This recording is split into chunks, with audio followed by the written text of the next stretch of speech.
Personne n'est prêt pour ce que je vais vous montrer. Et si la conscience humaine pouvait être créée en laboratoire? Des scientifiques ont fait quelque chose d'énorme et c'est pas de la science-fiction. Ils ont réussi à cultiver des cerveaux humains dans des bocaux ou plus précisément des organoïdes cérébraux faits à partir de cellules souches humaines. Et vous savez quoi? Ils ont connecté ce cerveau à un ordinateur. Et oui, un vrai cerveau organique branché à une machine. Et devinez ce que ce cerveau a fait. Il a appris à jouer à Pong tout seul, sans aucune instruction. Vous vous souvenez quand vous avez appris à marcher? Et bah là c'est pareil, sauf que là c'est un cerveau organique qui apprend en réagissant et en s'adaptant. Le plus fou c'est qu'il a appris à jouer à Pong en seulement 10 ou 15 échanges. Alors que normalement, une IA classique mettrait 5000 essais avant de commencer à comprendre le jeu. En plus de ça, il consomme beaucoup moins d'énergie, c'est-à-dire qu'il apprend plus vite et de façon plus éco-énergétique que l'IA traditionnelle. Mais évidemment, tout ça pose une vraie question éthique. Certains chercheurs commencent à admettre que certains organoïdes montrent des signes de conscience, et c'est vraiment flippant parce que ça s'arrête pas que là. Ils ont même mis ces cerveaux dans des robots physiques, des sortes de cyborgs. En fait, ce qui se passe, c'est que le cerveau contrôle le robot qui réagit aux informations sensorielles en temps réel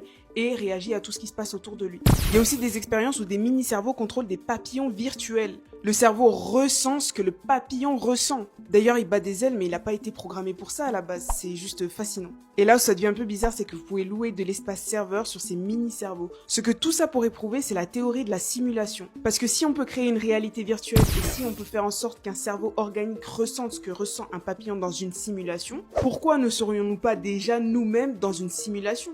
Imaginez, on est peut-être des cerveaux organiques dans des bocaux connectés à une réalité virtuelle sans même le savoir. Et toi, tu penses qu'ils sont vraiment conscients?